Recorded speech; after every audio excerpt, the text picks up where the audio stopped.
Good morning student, स्वागत है आज की क्लास में आपका। तो हम पुनर्जागरण के बारे में पढ़ रहे हैं। पुनर्जागरण एक क्रांतिकारी युग की स्थापना का समय रहा है, जिसमें एक क्रांति की शुरुआत को हमने देखा और एक बदलाव को देखा। दो युगों के बीच की समय रेखा था। पुनर्जागरण का जो समय था वो दो युगों के बीच की समय रेखा को निर्धारित करने वाला समय था। तो उस समय में दो युगों को बांट करके, जिसमें मध्य युग का अंत और नया आधुनिक युग की शुरुआत को हमने देखा है। तो इसमें नवीन मानव मूल्य, नवीन ज्ञान और नई जागृति आई, जिसके कारण से जो है इस आंदोलन को पुनर्जागरण का नाम दिया। तो इतिहासकार हेजन लिखते हैं कि नए ज्ञान, उन्नत ज्ञान को प्राप्त करके मनुष्य ने जो तरक्की की थी, जो नवीन जागृति प्राप्त की थी, चाहे वो कला के क्षेत्र में थी, विज्ञान के क्षेत्र में थी, साहित्य के क्षेत्र में थी, तो उस नवीन जागृति को ही पुनर्जागरण कहा गया। आज का जो हमारा टॉपिक है वो है पुनर्जागरण का महत्व। तो पुनर्जागरण का क्या महत्व रहा है या इसके क्या परिणाम रहे हैं, इसके बारे में आज हम चर्चा करेंगे। तो इसमें सबसे पहले जो है हम बात करेंगे कि पुनर्जागरण की साहित्य के क्षेत्र में क्या उपलब्धियां रही हैं। साहित्य के क्षेत्र में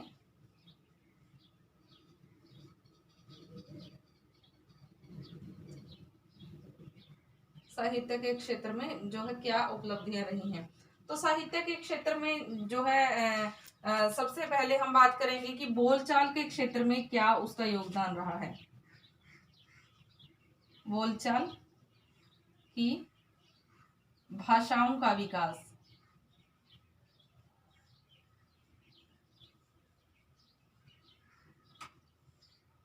पुनर्जागरण से पहले का जो समय था, इसमें केवल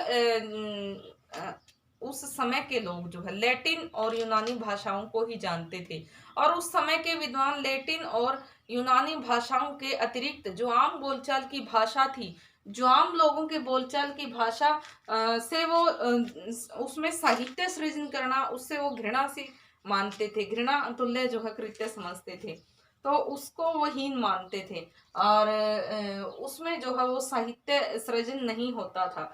तो अब क्या था, पुनर्जागरण के बावजूद कुछ एक भाषाओं को जो है रोमन्स भाषाओं में गिना गया। रोमन्स भाषाओं में जिनकी गिनती हुई वो भाषाएं थी इटालियन, फ्रेंच,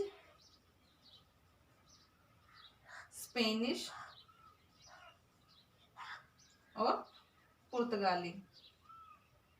तीन भाषाओं को रोमन्स भाषाएं कहा गया, जो आम लोग बोलचाल की भाषाएं थी। दूसरा जो भाषाएं जो विस्तार में आई थी, जो रोमन क्षेत्रों के रोम के जो पूर्वी क्षेत्रों में बसे हुए लोग थे, उन्होंने भी जो है लैटिन से ही कुछ भाषाओं का विकास कर लिया था, जिनमें हम बात करते हैं अंग्रेजी,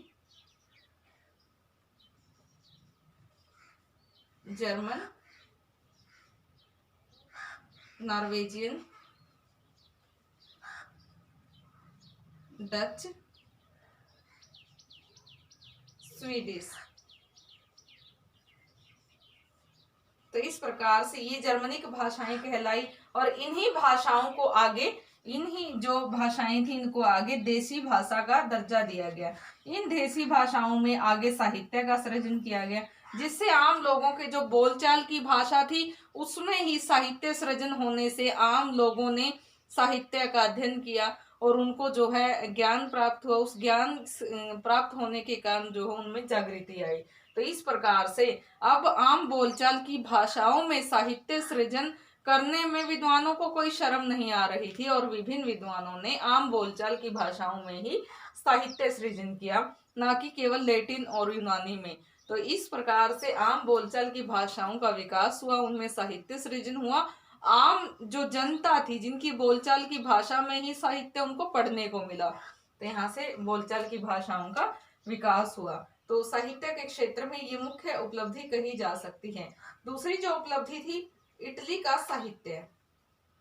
इटली का साहित्य। तो पुनर्जागरण पुनर्जागरण की लहर जो थी सबसे पहले इटली में ही चली थी, हमें पता ही है। एक बार फिर से रिवाइंड करवा देती हूँ कि पुनर्जागरण का जो समय था, पुनर्जागरण युग की जो शुरुआत हुई थी वो इटली से ही हुई थी। इटली को ही हमने इसकी जन्मस्थली के बारे में पढ़ा है। और इटली से शुरुआत होने के कारण बहुत सारे थे, जिसमें एक कारण ये भी था कि वहाँ जो थे प्रबुद्ध लोगों का योगदान रहा है। काफी सारे जो विद्वान कुस्तुनतुनिया के पतन के बाद रोम आकर के बस गए थे, और उनमें और बहुत सारे विद्वानों ने जो है उस जो वहां से आए हुए लोगों के द्वारा लाया गया साहित्य से सृजन था, या महत्वपूर्ण धार्मिक साहित्य था, या और जो साहित्यिक ग्रंथ है उनका अध्ययन किया, और वो उनमें जो आगे जिस दर्शन की अनुभूति हुई, जिस ज्ञान की अनुभूति उन्होंने की, उससे प्रेरित होकर आगे जो उन्होंने साहित्य सृजन किया। और उनमें जो है महत्वपूर्ण जो विद्वान थे, उनमें हम दांते, पेट्रार्क, बोकासियो का नाम ले सकते हैं। तो हम दांते के बारे में जो है यदि बात करें तो दांते 1265 से 1321 तक का समय दांते का कहा जा सकता है। पुनर्जागरण आंदोलन के जनक के रूप में दांते की हमने बात की थी। दांते एक बहुत ही अच्छा कवि रहा है, और पुनर्जागरण के बारे में काफी सारी उसकी महत्वपूर्ण रचनाएं हैं जो उसको महान बनाती हैं, जिसमें हम बात कर सकते हैं डिवाइन कॉमेडी की। डिवाइन कॉमेडी एक बहुत ही सुंदर महाकाव्य है, दांते द्वारा लिखा गया। इसमें जो है वो स्वर्ग नरकी का एक बहुत ही अद्भुत चित्रण दिखाता है। तो यहाँ पे जो है चर्च से मुक्ति पाने का भी संदेश लोगों को देता है। उसके बाद हम बात करते हैं पेट्रार्क की। दांते जो है पुनर्जागरण का पिता था, और पेट्रार्क मानववाद का पिता था। तो ये फ्लोरेंस का रहने वाला था। लैटिन और यूनानी साहित्य के प्रति इसकी गहरी निष्ठा थी, और ये भी एक इसी तरह से साहित्य का अध्ययन करने के बाद एक अच्छा साहित्यकार बना था, और इसने भी आगे साहित्य सृजन में अपनी महत्वपूर्ण भूमिका अदा की है। तो पेट्रार्क की जो रचना थी, उस समय के जो साहित्य के क्षेत्र में पेट्रार्क के जो कार्य थे वो अतुलनीय थी। उसकी जो रचनाएं थी वो साहित्य के क्षेत्र में अद्वितीय थी। उसके जो कार्य थे आगे लोगों के लिए, जैसे कि उसने पुस्तकालयों का निर्माण करवाया था, और उन पुस्तकालयों में बहुत सारी पुस्तकों की सुलभता पेट्रार्क के ही दिशा निर्देशों के तहत हुई थी। उसी के द्वारा जो है किए गए प्रगतिपूर्ण कार्यों के कारण ही जो है आगे उन पुस्तकों की सुलभता लोगों को प्राप्त हुई थी। और पेट्रार्क को इसीलिए जो है मानववादियों का जनक कहा जा सकता है, मानववाद का जनक कहा जा सकता है। तो उसके द्वारा जो है बहुत ही अच्छा साहित्य सृजन किया गया। इसके बाद बात करते हैं हम बोकासियो की।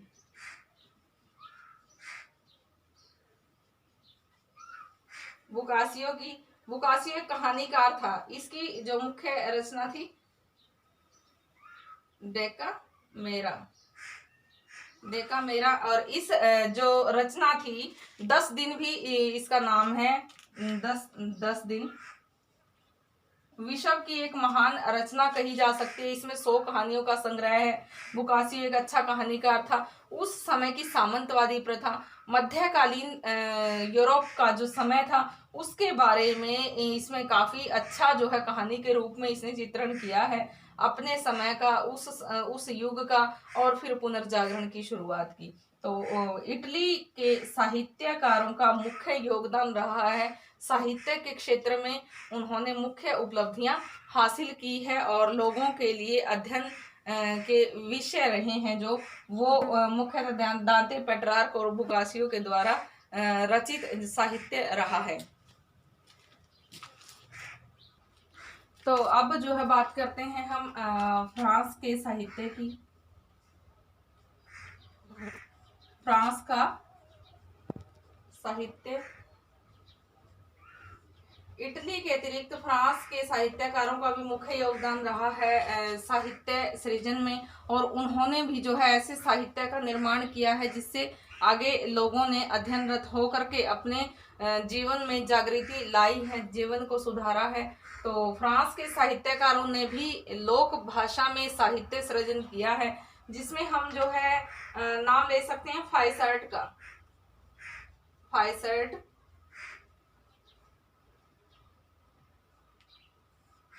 फाइसर्ट का। और फाइसर्ट के बाद जो है रेबेलास का,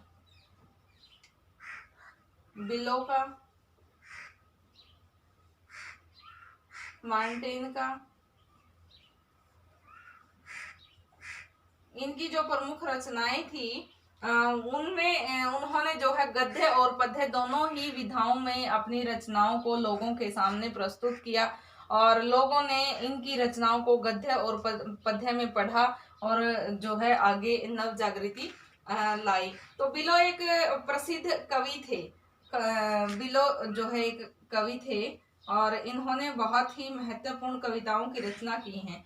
जो रेबेलास हैं ये एक साहित्यकार थे। फ्रेंच में ये साहित्य जो है सृजन करने वाले एक फ्रेंच साहित्यकार थे। तो इनके साहित्य में भी काफी सारी जो है ऐसी रचनाएं थी जिसमें जो है हास्य और व्यंग्य शैलियों का अनुकरण देखा जा सकता है। तो एक और मुख्य जो कवि थे उस समय के लोगों, जो संपन्न वर्ग था, उनके बारे में बहुत सारी हास्य रचनाओं को उन्होंने रचित किया है, जिनमें सबसे मुख्य रचना है महान गरगंतुआ की, महान गरगंतुआ का महान जीवन। तो ये जो है एक मुख्य रचना है फ्रांस के इतिहास की, जो उस समय के संपन्न लोगों के जीवन पे एक हास्यप्रद रचना है। जो संपन्न जो लोग थे उनमें हम मुख्यतः सामंत वर्ग का नाम ले सकते हैं। उस समय के सामंत वर्ग के हास्य के ऊपर जो है एक हास्यप्रद कृति है। तो महान गरगंतुआ का महान जीवन, तो ये जो रचना है उस समय के लोगों का धार्मिक कट्टरता का, अंधविश्वासों का मजाक उड़ाने के लिए लिखी गई है। रेबेलास की पुस्तक का जो नाम है वो है नया संदेश। तो ऐसे ही जो है मार्टेन भी एक और फ्रांस के कवि हुए हैं। मार्टेन तो कैथोलिक धर्म से संबंध रखने वाले एक सहिष्णु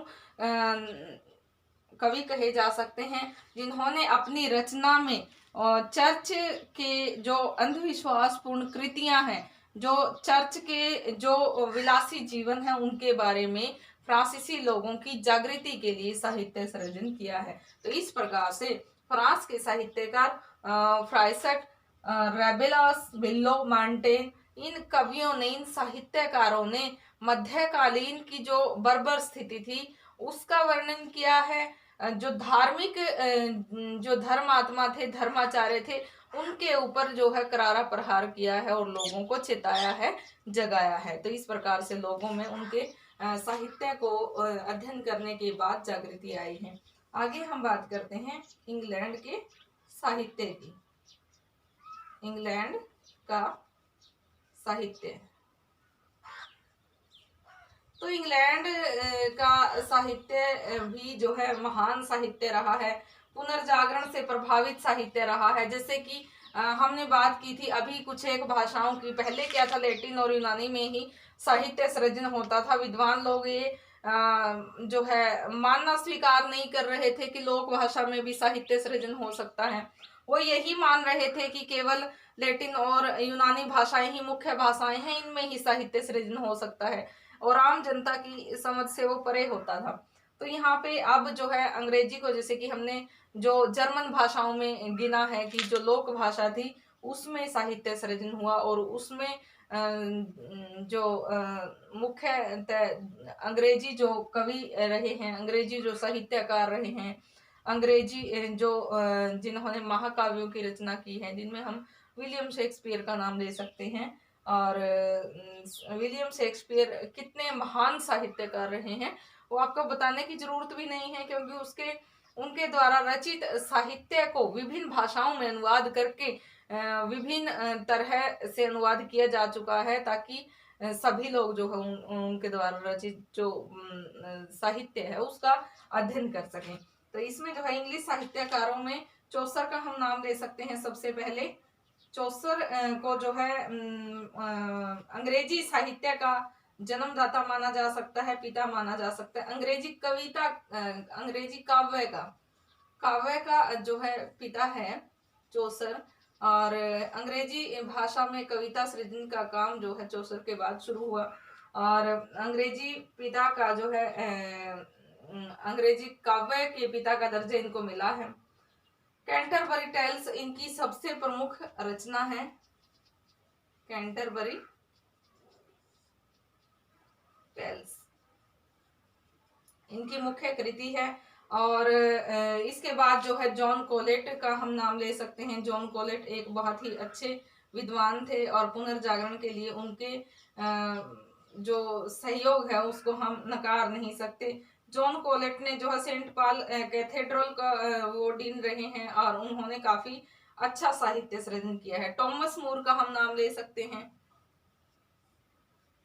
टॉमस मूर ये एक प्रसिद्ध राजनेता थे। यूटोपिया इनकी मुख्य रचना है। और ये जो है ईसाई धर्म को मानने वाले थे, इसीलिए जो है समकालीन राजा ने इनकी हत्या करवा दी थी, क्योंकि ये कट्टर ईसाई थे और इसीलिए जो है इनकी हत्या करवा दी गई। उसके बाद जो है हम नाम ले सकते हैं फ्रांसिस बेकन का।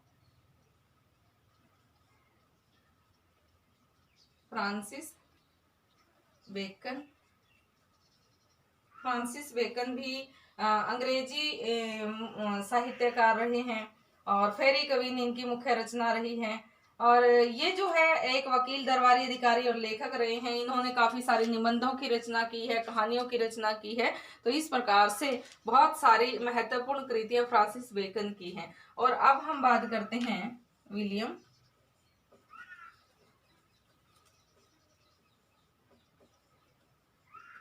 शेक्सपियर। विलियम शेक्सपियर पुनर्जागरण को इंग्लैंड की सबसे बड़ी और सबसे महत्वपूर्ण देन है, यदि हम ये कहें तो गलत नहीं होगा। अपने युग के मुख्य कवि, मुख्य साहित्यकार उनको कहा जा सकता है। और जैसे कि उनके बहुत सारे जो है महाकाव्य भी उन्होंने लिखे हैं। मैकबेथ जिसमें काफ़ी फेमस उनके द्वारा लिखा गया काफ़ी फेमस जो है महाकाव्य है। और यहाँ पे ये बीए फाइनल में पहले हुआ करता था सिलेबस में मैकबेथ नॉवेल, और अब जो है उसकी जगह पे कोई अलग नॉवल है जो पढ़ाया जा रहा है। तो यहाँ पे विलियम शेक्सपियर की बहुत सारी ऐसी कृतियां हैं जो कि काफ़ी शिक्षाप्रद हैं, चाहे कविता के क्षेत्र में हम लगा लें, चाहे हम साहित्य के क्षेत्र में लगा लें, कहानियों के क्षेत्र में लगा लें, या उपन्यास सम्राट जो है विलियम शेक्सपियर को जैसे कहा जाता है। विलियम शेक्सपियर के काफी सारे दुखांत नाटक भी हैं, सुखांत नाटक भी हैं। दुखांत नाटकों में जैसे कि जो दुख से भरे हैं, जूलियट सीजर की बात कर सकते हैं। जूलियट सीजर रोमियो जूलियट की बात कर सकते हैं। रोमियो जूलियट काफी एक दुख भरी कृति है, जो जिसको पढ़ करके जो पढ़ने वाला है, पाठक है, उसका मन दुख से भर जाता है।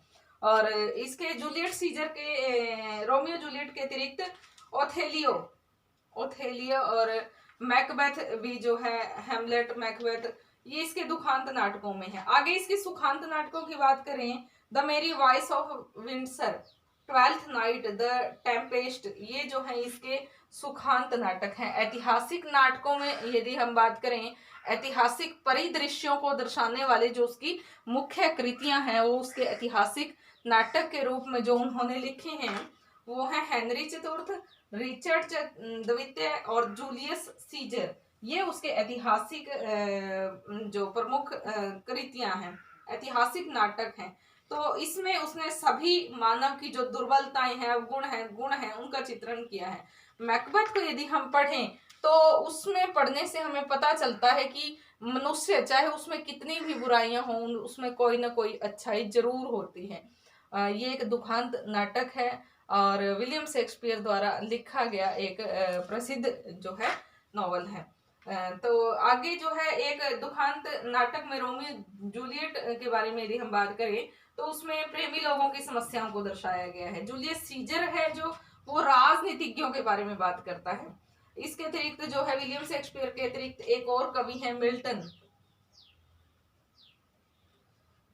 की हम बात करें तो मिल्टन एक और अंग्रेजी कवि हैं उनकी द लास्ट पैराडाइज, पैराडाइज रिगेंस काव्य हैं जिनकी हम बात कर सकते हैं। और इनके अतिरिक्त जो है बहुत सारे अन्य जो लेखक रहे हैं, अन्य जो साहित्यकार रहे हैं, अन्य भाषाओं में जो साहित्य सृजन हुआ है, ये हमने बात की है अभी। इटली के साहित्य की जो बात की है वो इटालियन भाषा में और रचित था, और जो हमने बात की फ्रांस के साहित्य की वो फ्रेंच भाषा में था। अब हमने बात की है इंग्लैंड के साहित्य की, वो अंग्रेजी भाषा में था। तो अब हम कुछ अन्य भाषाओं के साहित्य की भी बात करें, जैसे कि पुर्तगाली था, स्पेनिश था, स्वीडिश था, डच था, उनमें भी कुछ ना कुछ साहित्य सृजन हुआ है। और उन भाषाओं के कवियों ने, साहित्यकारों ने, निबंधकारों ने, कहानीकारों ने काफी अच्छी साहित्य का रचना की है, सृजन किया है। तो इनमें हम बात कर सकते हैं सेंडरविज की, स्पेन के प्रसिद्ध साहित्यकार थे, डॉन क्विस्ट जीट उनकी प्रमुख रचना है। उसके बाद हम बात कर सकते हैं सेंटर वीज के बाद लियोडोवेग और कैल्डेन की, स्पेनिश भाषा के साहित्यकार थे। और पुर्तगाल में वास्को डिगामा की खोज पर कॉमन्स ने लुसियाड नामक एक महाकाव्य, कॉमन्स पुर्तगाली भाषा के साहित्यकार थे, और कमांडो नामक जो है इसने प्रमुख कृति दी है। तो इसके अतिरिक्त हम बात करेंगे हॉलैंड के प्रसिद्ध विद्वान इरेस्मस की। और ये जो है पुनर्जागरण के महान जो है अभिनेता कहे जा सकते हैं, पुनर्जागरण के महान प्रबल समर्थक कहे जा सकते हैं। और इनका जो साहित्य है, इनके द्वारा जो रचित रचनाएं हैं, उनमें जो है पुनर्जागरण कालीन समय की स्पष्ट झलक मिलती है और उस समय के बदलते दौर को दिखाया गया है। तो इरेस्मस ने जो है अपनी रचनाओं में अंधविश्वास, असहिष्णुता और जो धार्मिक कट्टरता की जो नीति है उसका बड़े अच्छे से वर्णन किया है। तो इस प्रकार से एक अच्छे साहित्यकार के रूप में जो है इरेस्मस ने अपनी रचनाओं की रचना की है। तो आज जो हमने बात की है अभी कि जो पुनर्जागरण का जो समय था उसकी उपलब्धियों की चर्चा हम कर रहे हैं। उसमें हमने ये बात कर ली है कि कला के क्षेत्र में क्या जो है उपलब्धियां हासिल की थी पुनर्जागरण ने, पुनर्जागरण के समय ने कला के क्षेत्र में क्या प्रगति की थी, क्या उपलब्धियां हासिल की थी, क्या उसका महत्व रहा था। जिसमें हमने जो है ये बात की कि सबसे पहले जो आम बोलचाल की भाषा थी उसका कैसे विकास हुआ, उसके विकास के बाद आम बोलचाल की भाषा में साहित्य सृजन होने लगा। और आम बोलचाल की भाषा में साहित्य सृजन होने से आम लोग जो थे वो साहित्य का अध्ययन कर पाए, वो जागृत हो पाए, उनकी चेतना शक्ति जो थी वो जागृत हो पाए। उसके बाद जो है हमने बात की कि जो इटली को जन्म स्थली माना गया पुनर्जागरण की, तो इटली से ही पुनर्जागरण की शुरुआत मानी गई। तो सबसे पहले जो है साहित्य सृजन भी इटली में ही हुआ होगा। उसमें हमने दांते की बात की, दांते के द्वारा जो लिखी गई रचनाएं थी उनकी बात की, पेट्रार्क की बात की, मानववादियों का पिता कहलाने वाला पेट्रार्क, मानववादियों के लिए साहित्य का सृजन जो उसने किया, बोकासियो की बात की हमने। और फिर हमने जो है इसके बाद इटालियन जो साहित्यकार थे उनके अतिरिक्त हमने फ्रेंच साहित्यकारों की बात की, फ्रांस के साहित्य की बात की। फ्रांस के साहित्य में हमने जो बात की है, फ्रांसीसी जो साहित्यकार थे, फ्रेंच भाषा में उन्होंने जो साहित्य सृजन किया है, चाहे वो फाइसड थे, बिल्लो थे, मॉन्टेन थे, रेबेलोस थे, ये जो मुख्य कवि, साहित्यकार, निबंधकार, रचनाकार रहे हैं, इन्होंने जो है एक हास्य रचना का सृजन किया था, महान गंगरतुआ का महान जीव। ये जो है एक उस समय के मध्यकालीन समय के सामंत वर्ग के बारे में एक हास्यप्रद रचना है।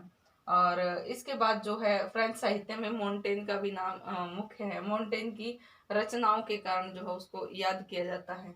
ये उस समय के जो कुलीन वर्ग था उस पे हास्य लिखने वाले रचनाकार रहे हैं। इसके बाद हमने बात की इंग्लैंड के साहित्य की। इंग्लैंड में चौसर को जो है अंग्रेजी कविता का पिता कहा जाता है। चौसर ने जो है अंग्रेजी भाषा में काव्य लेखन की शुरुआत की थी। उसके बाद तो बहुत सारे जो अंग्रेजी कवि थे, अंग्रेजी साहित्यकार थे, उन्होंने जो है आगे उसको आगे बढ़ाया।